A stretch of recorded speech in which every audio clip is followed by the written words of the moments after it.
అండి బాబు, అంత సైజ్ ఉంది. ఏంది ఆ సైజ్? ఎంత అది? 15 అండి. 15? ఇంతకుముందు 14th అడ్జస్ట్ అయ్యామండి. ఇప్పుడు 15 సైజ్ దొరుకుతుంది మంచిగా. అంటే ఇక్కడ దొరకట్లేదు, ఇండియాలో దొరకట్లేదు.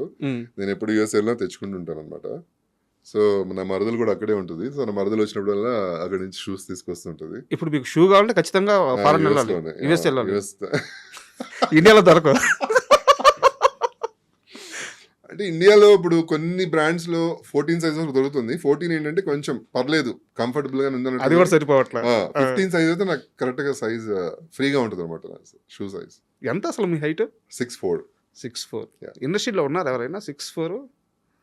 వరుణ్ అనుకుంటున్నాను నేను. నాగబాబు గారు వాళ్ళ అబ్బాయి వరుణ్ ఇస్ 6'4" కదా. మేబీ నాకు ఐడియా లేదు. నేను 6'4" అని అనుకుంటున్నాను. బట్ మిగతా వాళ్ళు అయితే నాకు తెలియదు అసలు 6'4". అందుకే అంటున్నాను, అలాంటి వాళ్ళ పక్కన నేను కూడా విలన్ గా చేస్తే ఇప్పుడు రానా గారు కానీ ప్రభాస్ గారు కానీ అలాంటి వాళ్ళ పక్కన నేను కూడా విలన్ గా ఉండుంటే చేస్తే ఎలా ఉంటుంది అనే స్క్రీన్ లో చూసుకుంటే డిఫరెంట్ మ్యాజిక్. అది చూసే వాళ్ళకి కూడా నచ్చుతుంది డెఫినెట్లీ. ఆపోజిట్ హైట్ పర్సనాలిటీస్ ఉంటే రెండు అసలు అదిరిపోతుంది కదా ఫ్రేమ్. కరెక్టే, కానీ మీ కష్టం మాత్రం ఎవరికి రాకూడదు. ఎందుకు? షూ కొనాలంటే ఫారెన్ అవన్నీ నేను చూసుకుంటాలేండి. నేను ఎలాగో నాకు అక్కడ కనెక్షన్స్ ఉన్నాయి, నేను తెచ్చుకుంటుంటాను. కాబట్టి మీరు ఈ షూ వల్ల నేను ఛాన్స్ పోయింది అనుకో, మీ సైజ్ షూ దొరకలేదు, అలా కామెడీగా అయిపోకుండా ఉంటే చాలు. కాస్ట్యూమ్ వాళ్ళకి అందరికి ఎందుకు. ఇప్పుడు ఈ సినిమాలో కూడా శంబాలలో కూడా కాస్ట్యూమ్ నాకు స్పెషల్ గా వాళ్ళు కుట్టించారు మంచిగా.